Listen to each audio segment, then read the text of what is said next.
kandi nkumva ngomba kuba umukomediye. Naravuze ngo nzoba umukomediye, nzoba umufilmeka, nzoba family advice, kuzogeza mfasha akabando gute, kuzogeza mfasha akabando gutya, nzoza genda mbanjuguma mfashe microphone, kugira abakazana no kugira abakwe ntibizonkuramo icyo Imana yashizemo. Namaze kumenya neza yuko Imana itaduhaye kuba abakristo gusa ngo tube mu rusengero. Never. Icyo ni ikinyoma. Never. Ntabwo ari byo. Tekazogera uzokubesha ngo ugure umukomediye ngo uri umupagani nawe ngo wifate nk'abapagani. No, barakubesha. Umubishop wa mbere ku isi ufite inzu ya mbere ihenze ku isi ninde wamumbwira? Ninde umuzi? Nta n'umwe umuzi muri mwese. Yitwa TD Jakes. Atuye muri Texas, yavukiye muri Virginia. Ni umubishop, niwe bishop wa mbere ufite inzu ya mbere ihenze ku isi, ni umufilmeka. Ubu nyine no bazanira record hariya nkazishira hano, nkazishira kuri microphone. Abantu babanaga mu byumba bibiri ari umugabo n'umugore, bamaze guhura kubera gusa ibyo papa Aboy yavuga bya famille. Shobora kuba umukristo, kaba meya, kaba umusirikare, kaba umushumba w'inka, ntacu toko. Ninde wakubeshe ko twaganiwe ikintu kimwe? Ninde wakubeshe ko kuba umukristo bigomba gutuma utaja muri media? Imana izomfashe ibikuri mutasohoye, izobinshiremo, zobigusohorera.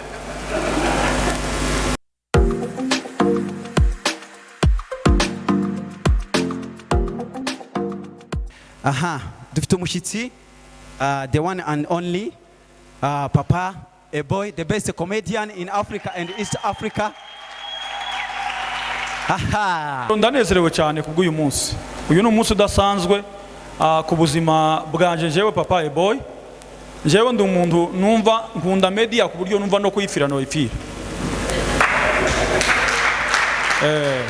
Kandi uko ni ukuri, mu by'ukuri nje nagiye muri media ntazi yuko muri media haba nk'amafaranga. Nta makuru kabisa. Numva ari umuhamagaro mfite, kandi naryama nkabona amafilime, nkumva ibiganiro, ama episode nkumva gusa karamanuka. Ndavuga ngo ngomba gukora bino bintu, kubera yuko hari ibintu abantu baza bibeshaho cyane. Imana ntabwo yaturemeye gukora ikintu kimwe. Muri twebwe mu mitwe yacu, mu mitima yacu, Imana yaturemeye capacity ku buryo dushobora gukora ibintu birenze ibyo iPhone ikora. iPhone ushobora guhamagara umuntu kandi uhawe downloadinga n'ikindi kintu, sibyo? Uhawe unoherereza n'undi muntu ipici cyangwa video, ishobora gukora ibintu bitanu icyari moya. Ibyo ntimubizi ko ariko bigenda? Ariko imitekerereze n'imyumvire idahindutse. Utekereza, jewe ubusanzwe jewe ndi Evangelist, ndi umuvuga butumwa 100%. Kandi numva ndi umuvuga butumwa w'igihe tugezemo. Kandi nkumva ngomba kuba umukomediye. Naravuze ngo nzoba umukomediye, nzoba umufilmeka, nzoba family advice, kuzogeza mfasha akabando gute, kuzogeza mfasha akabando gutya, nzoza genda mbanjuguma mfashe microphone, kugira abakazana no kugira abakwe ntibizonkuramo icyo Imana yashizemo. Tibikunda. Ibyo nibigaragaza ko nta muhamagaro ufite. Jewe turi abantu benshi cyane. Ndi umwe mu banyamulenge muzohora mubona kuri screen zanyu, kuzogeza mfasha akabando. Kubera yuko namaze kumenya neza yuko Imana itaduhaye kuba abakristo gusa ngo tube mu rusengero. Never. Icyo ni ikinyoma. Never. Ntabwo ari byo. Tekazogera uzokubesha ngo ugure umukomediye ngo uri umupagani nawe ngo wifate nk'abapagani. No, barakubesha. Umubishop wa mbere ku isi ufite inzu ya mbere ihenze ku isi ninde wamumbwira? Ninde umuzi? Nta n'umwe umuzi muri mwese? Yitwa TD Jakes. Yitwa TD Jakes. Atuye muri Texas, yavukiye muri Virginia. Ni umubishop, niwe bishop wa mbere ufite inzu ya mbere ihenze ku isi. Ni umufilmeka, azakina amafilime. Hejuru y'urusengero rwiwe habaye ikibuga cy'indege. Abakristo be bazava za California, bakava za Texas, bakava za Ohio, bakaza gusenga. Indege zabo zikisura hejuru y'urusengero rwabo. Muzagugura ingara muzobibona. Nimba mutaza amakuru, abandi bantu bakaza bakababesha, bakababwira ibitari ukuri. Ntimutekereze ko mwebwe muje muri media uyu munsi wa none mwebwe abanyamurenge ngo mutekereze ngo ibyo bababwira ngo ni ukuri. Ntabwo ari ukuri. Abandi babimaze nk'imyaka babisaziyemo. Murebe ba Mr Bean. Mr Bean ntimumuzi? Timuzi Mr Bean?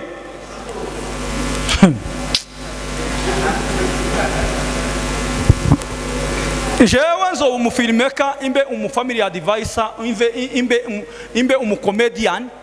Kuzogeza ubwo umuntu wese aziyumvamwo icyo Imana yamushyizemo ko kigomba gusohoka kikagira undi muntu mumaro umwe cyangwa babiri.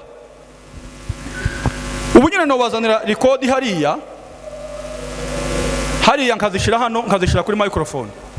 Abantu babanaga mu byumba bibiri ari umugabo n'umugore, bamaze guhura kubera gusa ibyo papa Aboy avuga bya famille. Ejo bundi hari umugore wampamagaye arambwira wo muri Texas, arambwira ngo uzushiraho video kayoherereza umugore watandukanye n'umugabo we ufite abana bashobora gukora amakwe, abahungu n'abakobwa. Umugabo agenda mu yindi state, umugore asigara mu yindi state. Wa mugore akayohereza wa mugore ati tegera ibi bintu, wowe uzodumubarira ubitegere gusa. Kugeza ubwo yashize muri wa mugore amushira muri blacklist, afunga namba yiwe, aravuga ngo sinkeneye kuzongera kunyoreza zino za video z'uyu muhungu papa Aboy. Kuko uzinyohereza nkumva ubwenge bwanje bugiye gusara.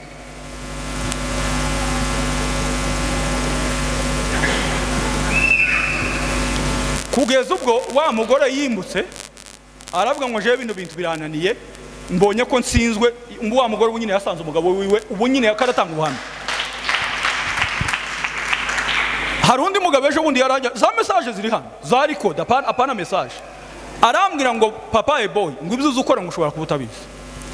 Ngo jewe nari maze imyaka 5 naravuze ko ntazongera kubyarana n'umugore wanje, niko twiyemeje mu inama mu rugo rwacu. Atari ko kuvutangiye kuvuga, twumvise imitima yacu tugira ko atari tuzaturera abana ari Imana izirere. None kuvigiye watangiriye, ubu nyine twarifunguye, tuzobyara kuzogeza ubwo Imana izoshira igifuru. Uwundi muntu anyohereza record aravuga ngo jewe hari habura gatoya agasinga kari karacitse ngo ntandukane n'umugabo wanje.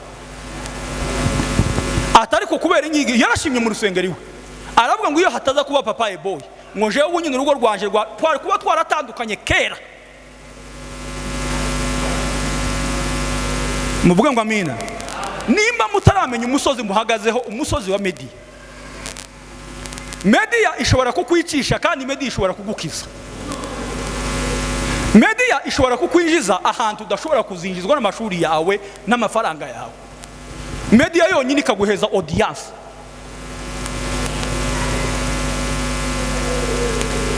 Ko muranyumva bene da? Media yo gukoza mu ntoki z'abakomeye, abiza amashuri n'abafite amafaranga barananiwe kubageraho.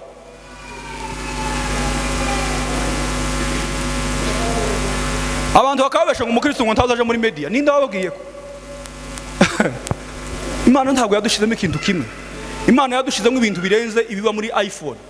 Capacity ya iPhone ibyo zikora umwanya umwe, Imana yadushizemo ibintu biteye birenze urugero.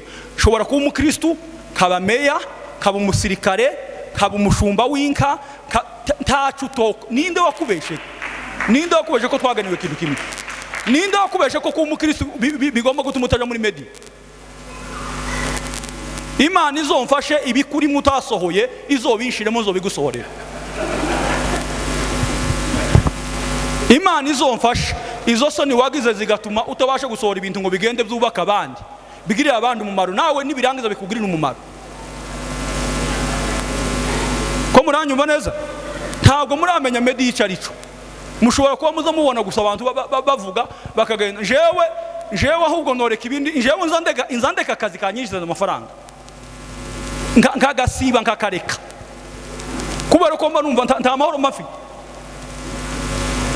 mfite inza numva nokina amafilime n'umugore wanje no inza numva nokina gusa kama ntunduruka gusa kama ngenda gusa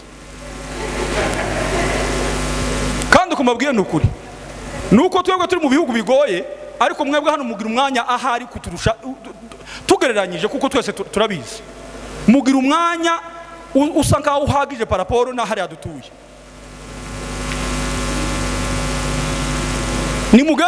nimugende mwinjire muri media kandi muyinjiremo neza kubera yuko Bibiliya iravuga ngo amagambo uvuga niyo azagutsinda kandi amagambo uvuga niyo azagutsindishiriza. Media ushobora kuyikoresha neza ikazakugeza kure wowe naho utigeze utekereza mu bitekerezo byawe. Amen. Abantu benshi hano bari muri media timubuze abantu benshi babohereza amafaranga ariko bene wanyu ntayo bigeze baboherereza. Bene wanyu barayaboherereje ntayo baboherereje abo muvukana barayaboherereje no ariko kubera media uvuga ijambo umuntu akumva umuntu akaryumva kavuga ati uriya muntu avuze neza ngomba gutanga ituro ry'ishimwe.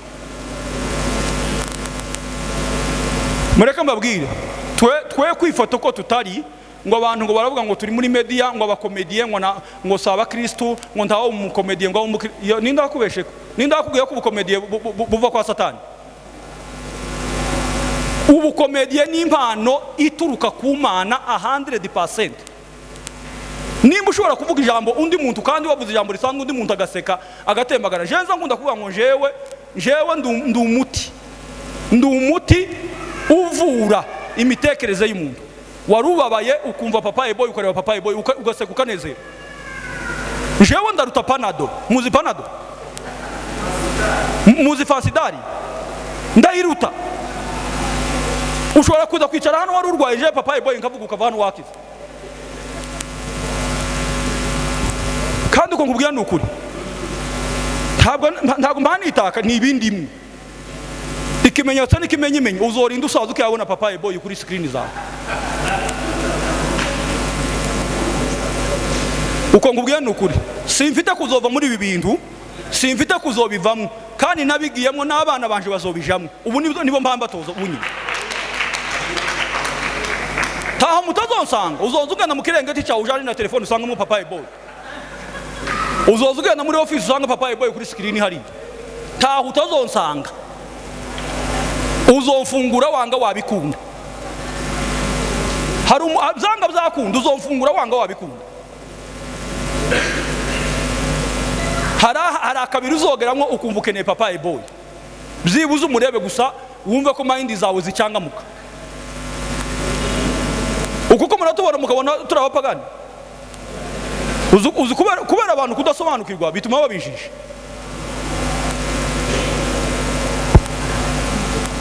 Jewe ndimukumva abantu twese two babakomedi twese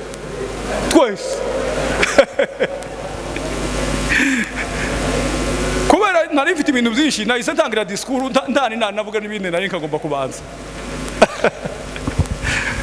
rero bene data nguwe neza mwebwe mwese kubabona reka mbanze mvuga iryo ngiryo ndashima Imana kuri aba bavandimwe bicaye hano bene data duciye bugufi kubwanyu muri abantu b'ingirakamaro muri abantu b'ingenzi muri umugisha wabenshi kongera kubabona hano bene data twabanye hano Pastor Espoir mwene data Evangelist Gapapa Evangelist Paul Bizimana mwene data Bonfisi Gapangwa umukozi w'Imana wavuye wewe uzibonera kubera yuko erega kugira imitekerereze myiza bitera umugisha kugira imitekerereze myiza bizanira umuntu umugisha kuvuga ngo wirenzeho ugeze naho ugera ku bandi. Amen. Bene data abakomediye bicaye hano abafilmeka abanyamakuru abajournaliste bicaye hano bene data jewe nciye bugufi ku bwanyu ibi bintu jewe nabigiyemo mwakomeje kunkurura numva ngiye gupwepuka namambwa ngo ibindi mwe ngiye kubisohora bije hanze uzabikunda bikunde uzobyanga abireke ariko jewe ubwanje bizongerera umumaro gusohora ibindi mwo biramfasha njewe ubwanje ku giti cyanje. Amen. Niyo mpamvu mbasaba kugira ngo umuntu wese ushoboye ndabinginze kugira ngo mutegure ibiganiro, nzotaha kuwa kabiri. Muzoza mukora ibiganiro na nijoro guhera none. Munkoresha ibiganiro nyabo. Ibindi mwe bisohoke nyabo. Ndabinginze. Munkoresha ibiganiro kubera yuko ahomba ntiharaba abanyamakuru bambaza. Jewe ni munabishaka ndabaheza amatopiki mumbaza. Takibazo ni madaye mufite. Ya ndabizi yuko n'impano yanyu murabifite byinshi. Mwebwe mwese abantu babashe kwitabira kino gikorwa. Abantu iyo bavuze ikintu cyerekanye no gukora ku mafaranga, abantu aho niho Satani yategeye abantu tibaramenye yuko ariho haba umugisha w'umuntu. Ikintu cyitwa gukora ku butunzi bwawe, aho hantu Imana habibanga rikomeye iyo wemeye kumvira ijwi ry'Imana. Habibanga rikomeye rituma ubuzima bwawe bugira umugisha. Jewe muri iki gikorwa nzotanga amadolari 400.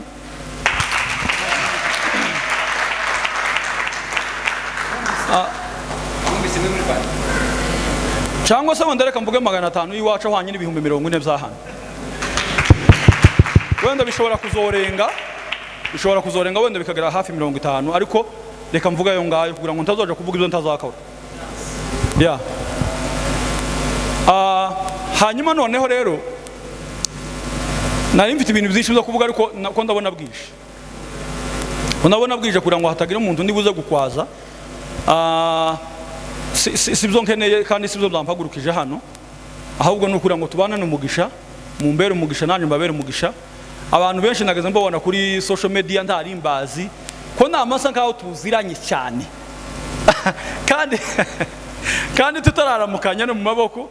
Narabibonye ejo bundi ubwo nagira hakujya kwa muri Amerika. None umuntu akamumpobera kaho tuziranye, none kabose urinde ngumve ngo wose ngo none ngo ntuzi tisinku ngo none se ngo turi papa Aboy. No kubera kuba kuri media abantu benshi bakama kumenya no bakazasa nkaho mubana muri make, ariko niko biza bigenda. Jewe nanezerewe mwebwe mwese abonza mbona kuri za kamera, kandi yeme muza mutubera umugisha. Ndagira ngo mbabwire abari hano muri Kenya bashobora kuba bataza akamaro kanyu, ariko abantu baba ibwota amasimbi, abantu baba hakurya ya Afrika baza akamaro kanyu. Akamaro kanyu turakazi, kandi muzaza mukoresha uburyo bwose mwaporodinge buri munsi. Nyabuna ni mwebwe mutubesheje. Umuntu azavuka akamuvuga ngo reka ndebe ko hari icyo runaka yashizeho, utaragishiraho kagenda mu kazi numva ntameze neza. Ariko iyo mwashizeho ibintu iriya show iriya niziza, biriya ni ibintu bifasha imitima y'abantu, bigafasha n'ubwonko bw'abantu gutekereza neza, ama stress agashira. Ni ibintu byiza, muzabikomeze. Papa Imana ugumugisha, ibikorwa byawe turabizi. Uyu n'umwana nareze, naranezerewe cyane kukubona, ariko ugira ururimi sha umuntu azavuga akamera ko watundurutse ko ndaziri wanyira muri Australia. Munyiteguririye iriya muri yabiyaga by'Imana. Ngwino nzogwemareke. Wakoze cyane. Nuza haga hari yagaho. Ikibazo nuko ifaranga zizokubana nyinshi ukananirwa kuvuga. Nukuvuga ngo rero uyu mwanya nateguye impano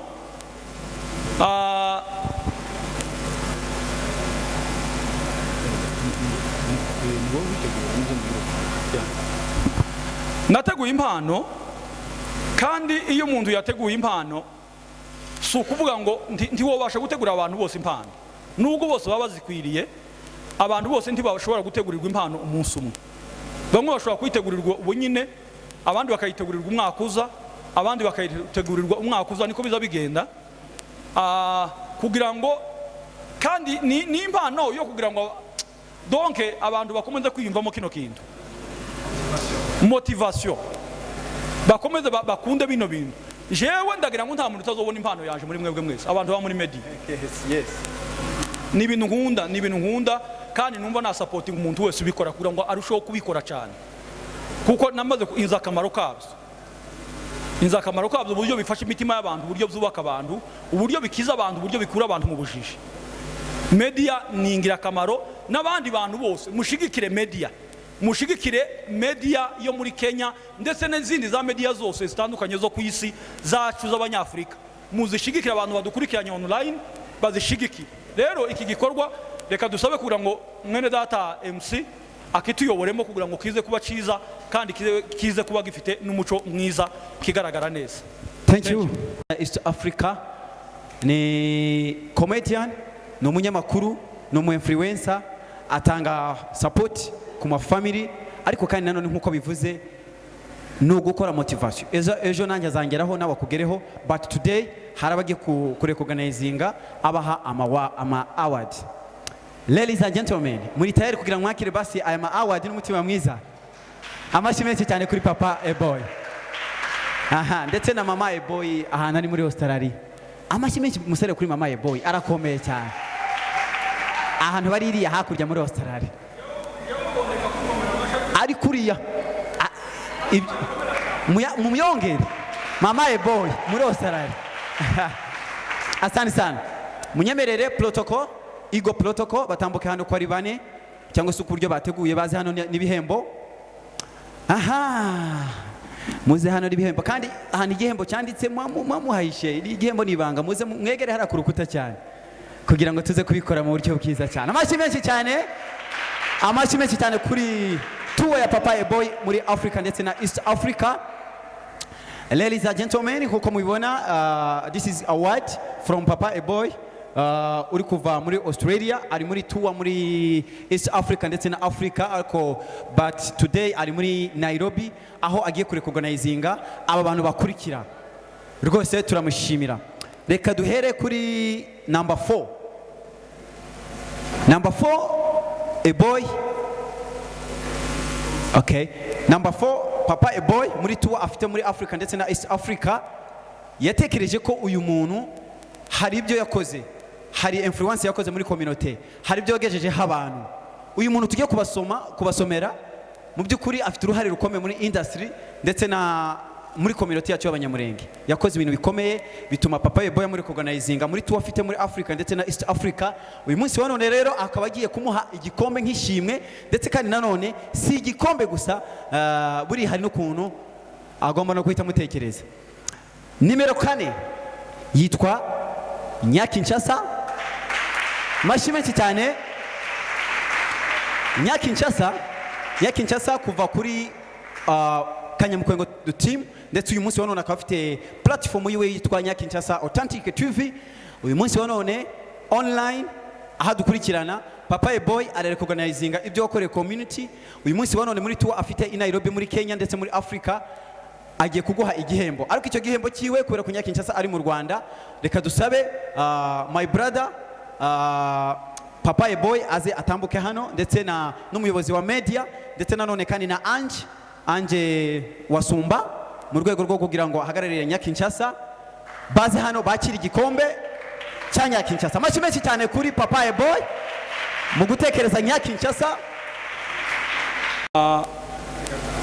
Mutegarugori niwe munyamurengekazi wabashe gutinyuka kamera. Ni nayo mpamvu n'uyu munsi wa none mubona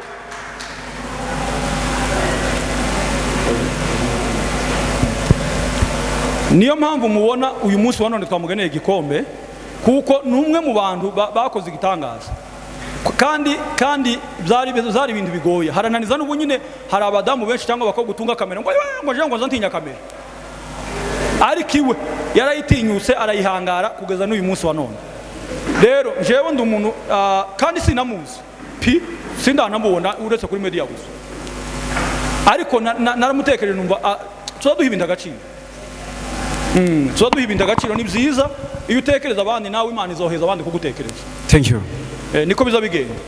Nimpanguhe ibyo wifuza ko abandi bakugirira nawe nibyo ugomba kugirira abandi. Nimuhabwe umugisha Nyakinshasa. I love you so much. Thank you so much.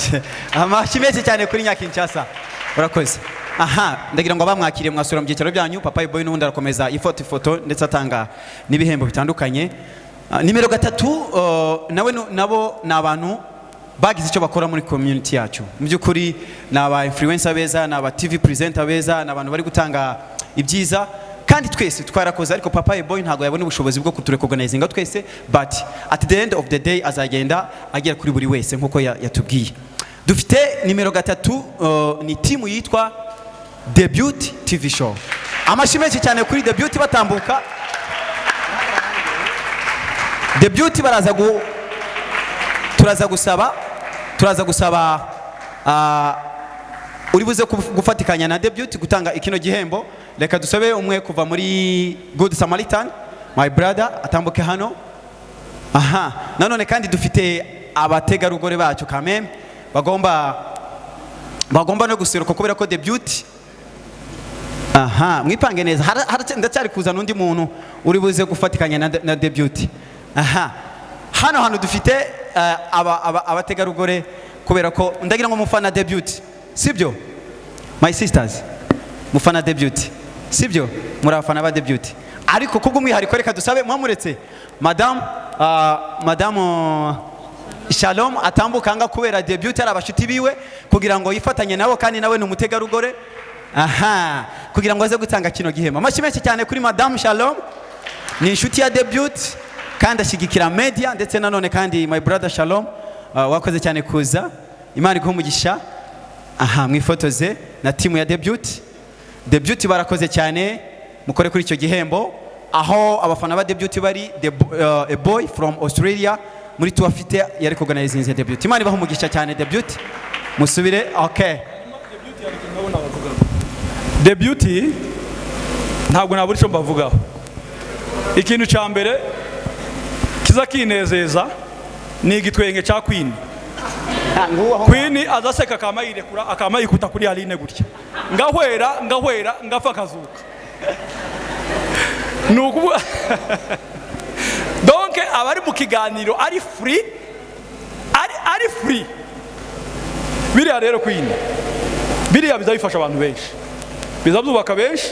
Muzakomeze Aline ahari n'umutware wiwe, turabubashe turabakunda, kandi muzakomeze mutere imbere.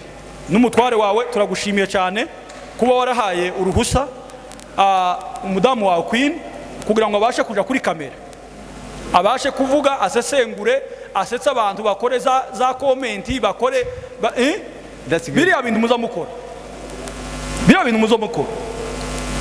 Imana ibagire neza.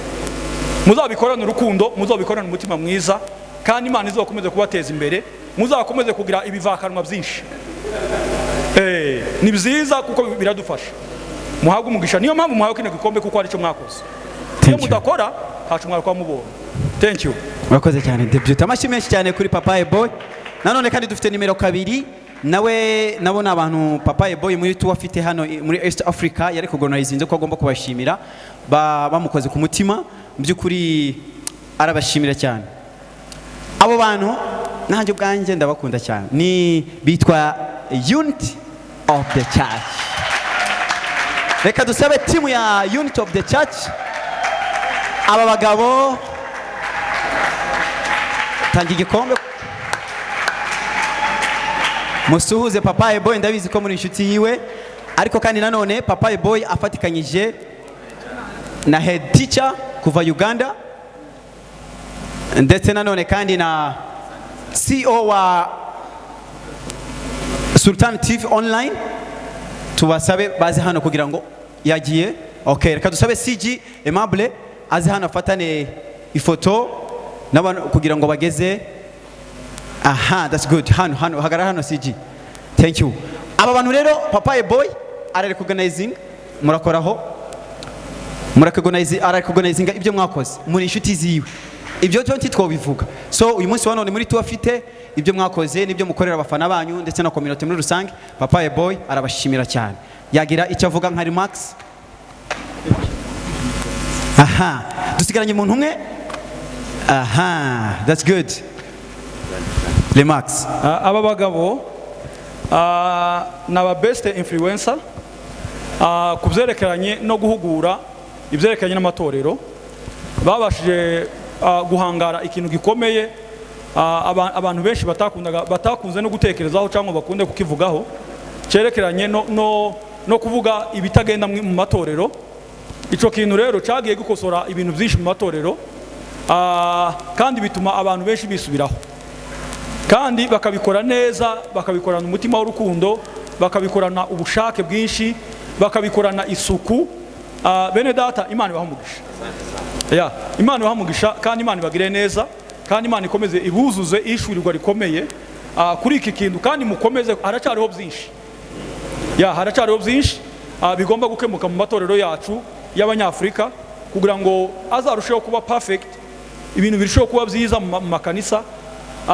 Ni mwebwe abantu babikesha hano muri iki gihe, muri abashumba bayoboye isi. Naje kandi uhagaze hano ndagira ngo nije mu diakoni uyoboye abandi ku isi. Muhabwe umugisha mwinshi. Thank you so much. The beauty mufati foto ati foto yo. Aha, kandi icyo gikombe muse n'abagifatane. Icyo gani kivuga mwebwe noneho muraregeye. Kugani mwebwe paruwase yacu Medi. No papa Aboy yaduhaye nandi mavuta. Uko yadusengeye. Bakate cyane. Dusigaranye umuntu umwe. Thank you my brother. Unity of the church. Murakoze cyane mwakicara.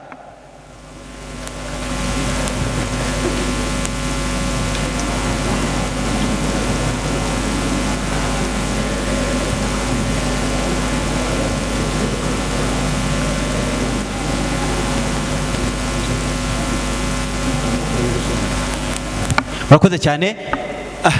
Dusigaranye umuntu umwe, ariko kandi nanone ndatekereza ko uyu muntu yakoze byinshi bikomeye cyane muri industry yacu kugeza kuri uyu munsi wa none. He's a legend of Africa and East Africa. He's a legend of our media, Banyamulenge media connection Nairobi. He's a legend of our industry Mulenge. So uwo muntu yitwa the legend mukurugenzi wa Radiant TV, Mr. Minister Gapangwa Bonfils na madamu wiwe batambuke. Machi menshi cyane kuri Ministre Gapangwa Bonfils na madamu. Machi menshi cyane kuri Ministre Gapangwa Bonfils, the future minister. Gapangwa Bonfils, turabizi tuzi cyo wakoze my brother. Imana igumugisha. Turagira ngo reka dusabe our chairman mwegera hano hafi, chairman wacu wa community y'Abanyamulenge. That's good. Ndetse nanone kandi na mwegera hano hafi, ndetse na deputy wa industry yacu my brother Gabi atambuke hano nawe kugira ngo batange kino gihembo. Ndetse hari n'undi mu legend Abdallah my brother. Come Mr. Abdallah, respect. I'm master of ceremony. Ngwino hano, ngwino. Abdallah tumuhaye andi manota akomeye cyane. It's good. Mufati foto y'ugwibutso maze Gapangwa warakoze cyane.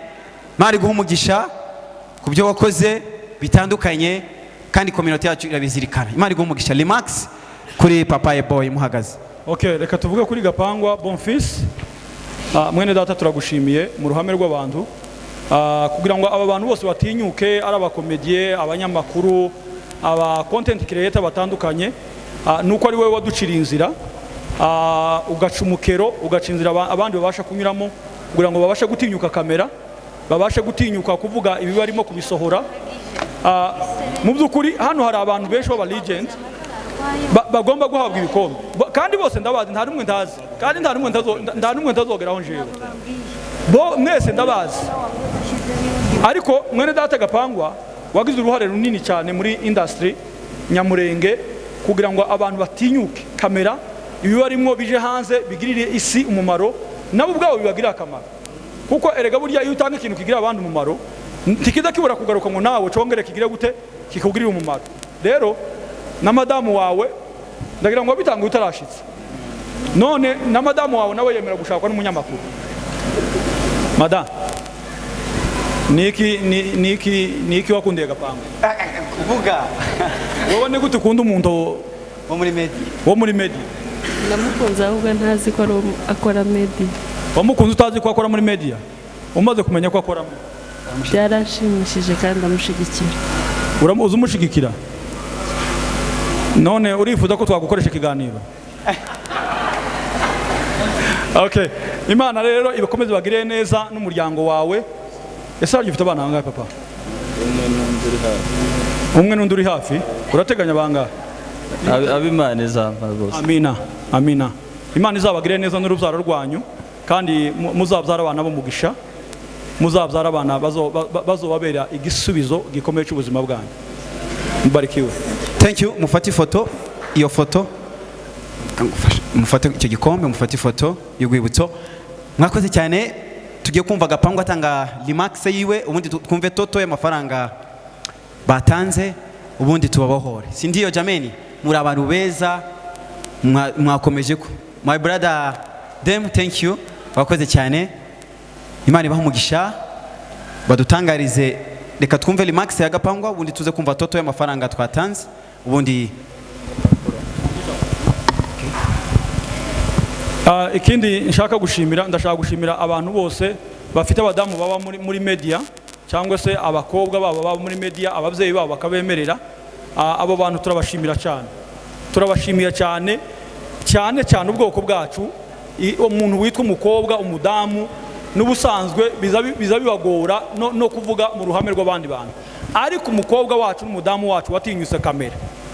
Bene data, Imana ibashigikire, Imana ibagire neza, Imana ibaheze yishurirwa rirenze, Imana ibahe amakontenti azobera abantu umugisha, Imana izabageze kure, Imana izobateza imbere, Imana irwanye ibibarwanya byose, Imana ibaheze imitekerereze iri strong, itabasha kumva ibibaca intege.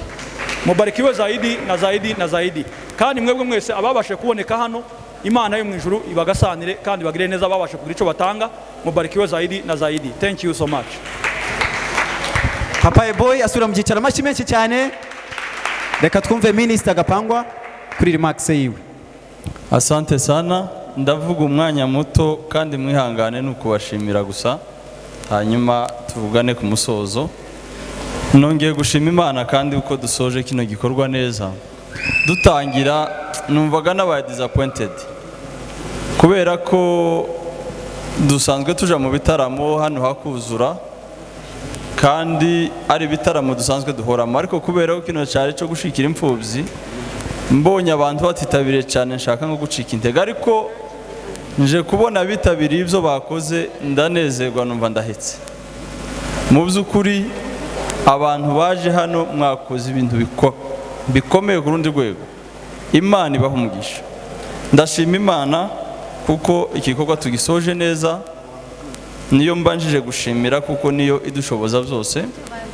Icya kabiri, ndashimira uwo mwacu twagendanye, niwe mujyanama, niwe unshigikira, kandi ibyo nkora byose aba birimo, cyane cyane ibi bintu by'imfubyi, nawe namushatse afite uwo mutwaro, mbese arampushinga cyane kugira ngo tubijemo. Ndagushimiye cyane madame. Hanyuma ndashimira urusengero rwa Grace Tabernacle, umushumba yagiye ariko yahoze hano na mugenzi we aragiye. Mu by'ukuri kuba baduhaye kino kibanza, Imana ibaha umugisha. Hari amakanisa amwe n'amwe atemera ko batanga ikibanza abantu ngo bakoremo gutya, ariko mwabonye ko nubwo abakristo bose bataje ariko bashumbaga bahari. Imyumvire myiza kuba hano hoba ibitaramo bihoraho abantu bakagenda gusirimba hariya bagasiga kino gikorwa, hari imyumvire bene wacu bagifite, ariko kubera ko media yakoze ibintu bikomeye, mwampaye imbaraga, mbona niyo twotera urugamba tukashura twonesha, ntaco dutsinda. Niduhagarara neza tuzazana impinduka muri community yacu, tuzazizana mu gihugu cyacu ndetse no mu isi, kuko muri abagabo b'intwari, muri abagore b'intwari, aba bantu bitabiriye cyane. Nabonye ibintu bikomeye byankoze ku mutima. Abasipika bacu uhereye kuri Patrick wavuye Uganda, ni inshuti, twabaye inshuti kubera ko duhuje umutwaro. Namumenye last year ngiyeyo, nibwo twicaranye dukorana ibintu byinshi kugira ngo mpure nawe cyane. Niye wabimfashijemo kuko bariganye Uganda. Ngiyeyo nta muntu nari mfite umfasha, twashatse abapasiteri ariko tubona harimo abapasiteri nabo bakazarika, tubona ntibiba bigenda neza, bituma tuza kugira umugisha. Uyu mugabo arahagarara kandi baratubwira ati nimuhura n'uriya mujene agize igihe afashe imfubyi n'abapfakazi. Dukora ibikorwa byiza Imana yashimye, yabivuze nyuma yuko tuhavuye. Nahamagawe n'abantu benshi bashaka kunyohereza amafaranga, nkabaha nimero ye bakamuha amafaranga. Abashaka abana nkabamuha. Abana 50 kwiga, ndimwumva ko hari ikintu gikomeye kirimo. Tekereza ko n'ubu nibi mwakoze hari abandi bagiye gukora ibintu bikomeye kubera ko mwaberetse urugero rwiza. Patrick rero yarigoye ava Uganda, aratega araza, ninkaho ataraherutse kugenda no ku mupaka byaramugoye. Njewe nza ngenda cyane hano muri ibihugu naramenyereye, ariko umuntu utamenyereye kugenda biramugora. Ariko yaraje kandi igikorwa yaje, ntekereza ko atazaregreta umwanya we. Numuhamagara. Imana iguha umugisha. Ndashimira Muco Adonis, yagiye ariko ni umugabo. Muco ni umusitari, bene wacu nyine nta muntu tuza twubaha, niko tumeze. Nta muntu wacu tuza twumva ko akwiriye agaciro ke cyane, ariko ni umulegend. Kandi muzi ubuzima bw'abasitari baharanira gukora cyane ibintu bikomeza kuvaloriza amazina yabo kurusha kuja mu bintu ibyo ari byose. Murabibona ko bari biterane batumiramo bakanga, ariko yarambwiye ati ningutenguha si wowe nzaba ntengusha imfubyi. Araza, twabanye mu nama itegura, yashigikiye. Nubwo yagiye nawe turamushima, Imana nk'umugisha. Ndashimira Evangelist Paul. Evangelist sinzi impamvu ataraba bishop cyangwa apostle, kuko mu by'ukuri ari mu bakozi b'Imana namenye kuva nagera hano muri Kenya kandi bakundwa, bakora ibintu byiza. By'umwihariko umupasiteri njewe nza mbona udafite esprit ya patriotisme, udafite umutima nk'uyu, cyangwa umukozi w'Imana nawe aba ari kazarika. Ariko rero Bizimana kuva tumenyana ni kera cyane, arumva azashigikira urubyiruko, agira ishaka. Namuhamagara ari mu Rwanda, ariko yanga ama invitation yose bari bamuhaye, yaje twabanye. Kandi ino timu yari iri haniragoye ku bantu batamenyeranye, ariko bamenye kuyimanaginga bigenda neza. Imana iguha umugisha. Imana iguha umugisha kuko mu by'ukuri wabikoze neza. Moderateur wacu Evangelist Gapapa nawe nabonye ko hari mood yagezemo amafraze arashira. Timuzi ko azigira udufraze twinshi kubera ko igisirimba cyabaye gikeya nicamenyere, kandi iyo cyamwinjiye nibwo azare ku udufraze. Ariko nawe yabaye concentré ku gikorwa, kandi iki gikorwa crée émotionnel. Ni gikorwa kiva mu bumuntu bw'umuntu. Mu by'ukuri nawe yaranyemera, ari mu bantu bapostinze ino afishe cyane. None Imana iguha umugisha mukozi w'Imana. Ndashimira Papa Aboy. Papa Aboy, ongera uhaguruke tukubitira amashi.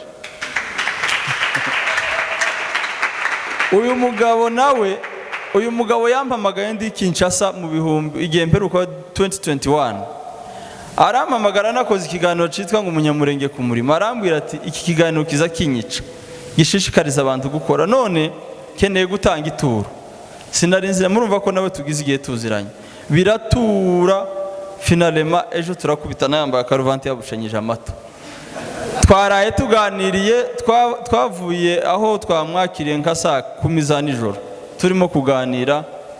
Mu by'ukuri numva umutwaro wafite nawe. Umutwaro ni ikintu gikomeye ku bantu batarumva, kandi abantu timukinangiriye igihe mwumva imihamagaro iri muri mwebwe, kuko umuhamagaro wawe ni urimo umugisha wawe, niyo ntego y'ubuzima bwawe. Kandi iyo uwushije ukomeza kujarajara, ariko iyo uri mu bintu ibyo ari byo byose wumva muri wewe uzabikora utitaye ku bandi. Ibi ngibi twabikoze natwe batwita ibirara, ariko kuri none bitunze imiryango, biduhesheje agaciro, bimaze guhindura ubuzima abantu benshi bivuye muri izi mpano Imana yaduhaye. Uyu mugabo ndamushimiye, niwe wavuye kure cyane, kandi no selema kuba yaje mu bikorwa cyo gushikira imfubyi yadushikiye muri byinshi. N'iby'imyiteguro bidufashijemo, yongeye gutanga amafaranga, aje gushimira abantu. Naje ndi mu bo yatekereje gushimira. Wenda si uko ari nje urusha abandi impano, cyangwa wenda nakoze ibirenze abandi, kuko mu bitandukanye na competition, nta competition Papa Aboy yakoresheje. Afite abo yatekereje, tekereza ko no mu bihembo naje ndi mu bambere batanze award, kandi naje natekereza umuntu nkayimuha. Ibi ngibi tiyagire n'uwo bibabaza, wenda ni motivation, ni reconnaissance. Kandi iyo batwagira abantu bameze nkawe barekonesa bakaza akatubwira ati ni nka kurya umuntu aza kubwira reka nkugure soda, uwo muntu so gushimira. Kandi on ne discute pas les cadeaux, uko yabingana kose byavuye ku mutima we. Njewe ku giti canje wenda bagenzi banje nabo nitubona umwanya bazagushimira. Nje ugize amahirwe yo kubona microphone, Imana iguha umugisha. Awadi waduhaye tuzahora tuzibuka, tuzireba, ni symbol zizatuma tudacika intege. Mwihangane ngiye kurangiza. Ndashimira hari akantu nibagiwe mu mbabarire. Ndashimira madamu wanje. I love my wife so much. Kunda umugore wanje pe. Oh.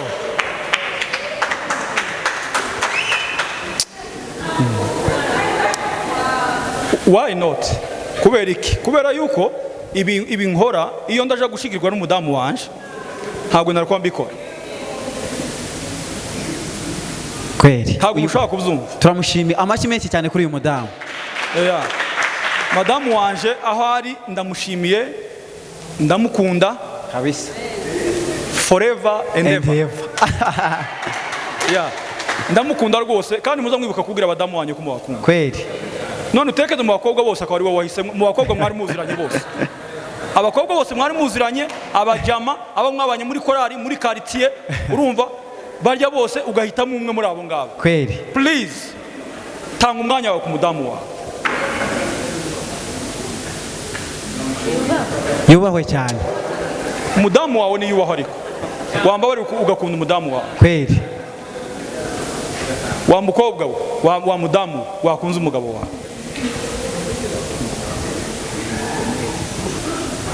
Nababwiye ngo narifite byinshi byo kubabwira ariko kubera umwanya nabonye hano ari mutoya narifite byinshi ariko nzobivuga. Nzobivuga. Rero muhabwe umugisha.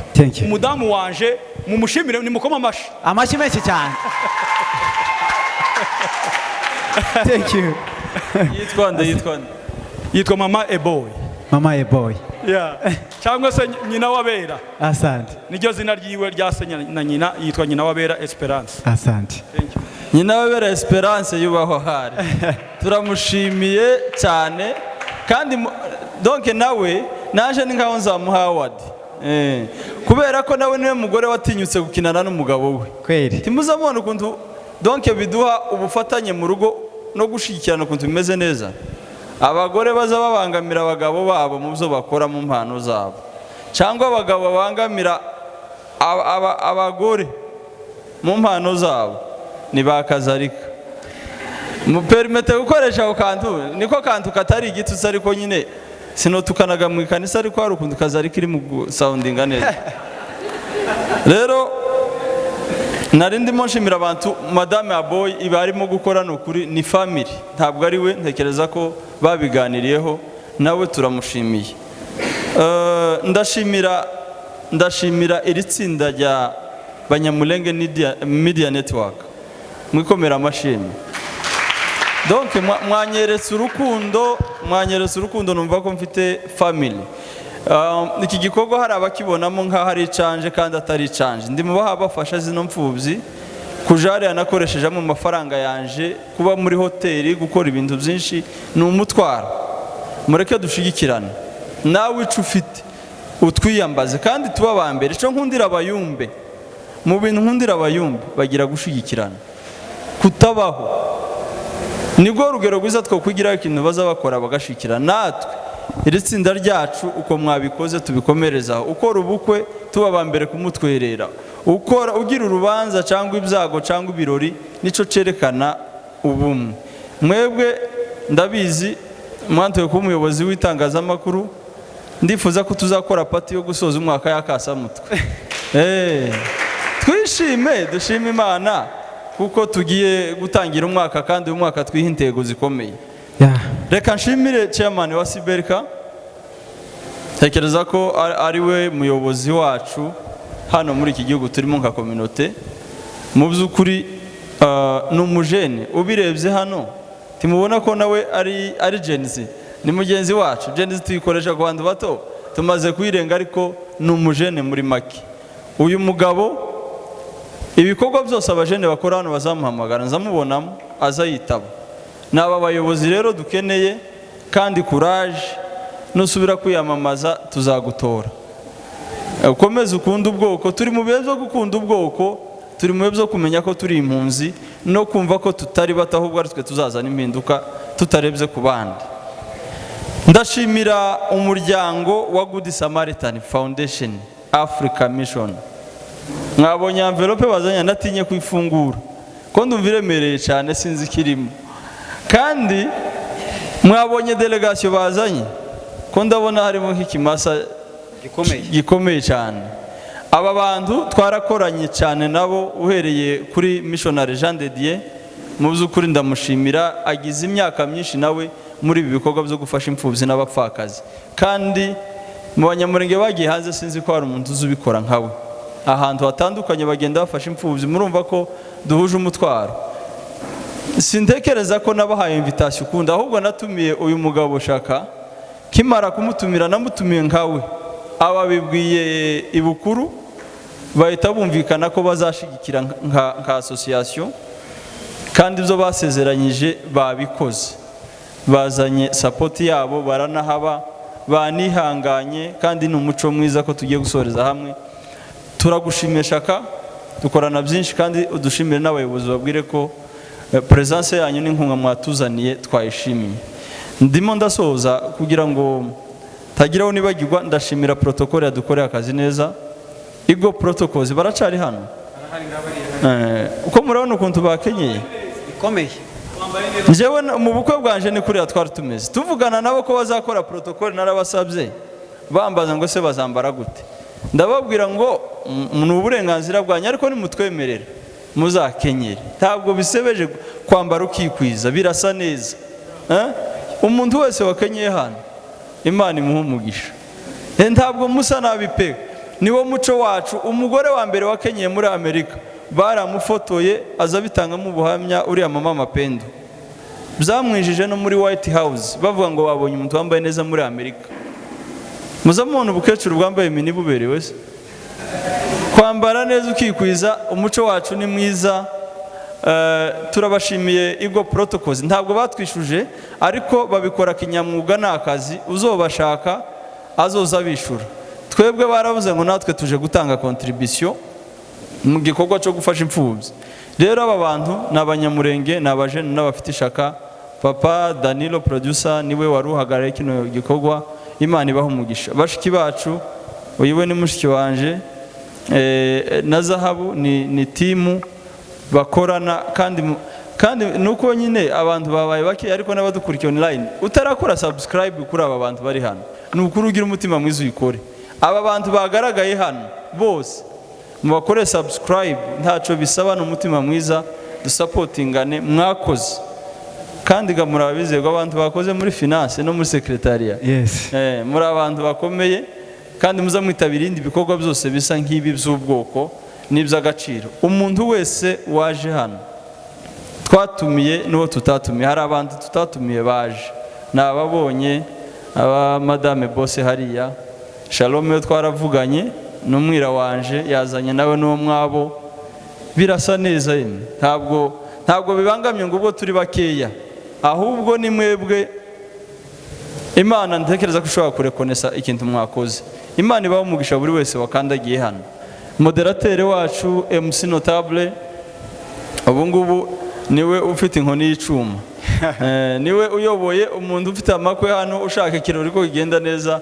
Uyu mugabo mwabonye ko afite morale, kandi ahabikora neza, nubwo ibyikanisa bizashaka kumugora hano, ariko nabyo yabyitwayemo neza, yabyinye n'igisirimba. Turagushimiye mu frere, ubikora neza, urashoboye. Buri wese wageze hano Imana imuha umugisha. Ishuri rizafungura mu kwezi kwa kabiri gutangiye ku minsi 3. Abatanze promesse badafite amafaranga kashe, muyashake, muzarye nyine imyaka umusozo umwaka, ariko mwibukaga ko imfubyi nazo zikeneye urukundo rwanyu. Muzashitse ico mwasezeranyije niko kuri. Tekereza ko mutazabesha nk'abarya bose, muzabisohoze, mufasha abo bana. Ariko wakoze bamusabiye umugisha, niyo batomusabira Imana yabibonye. Ico nibagiye kuvuga, namwe mucongezeho. murakoze cyane, amashyi menshi cyane kuri Ministre Gapamba. Okay, nta kibazo.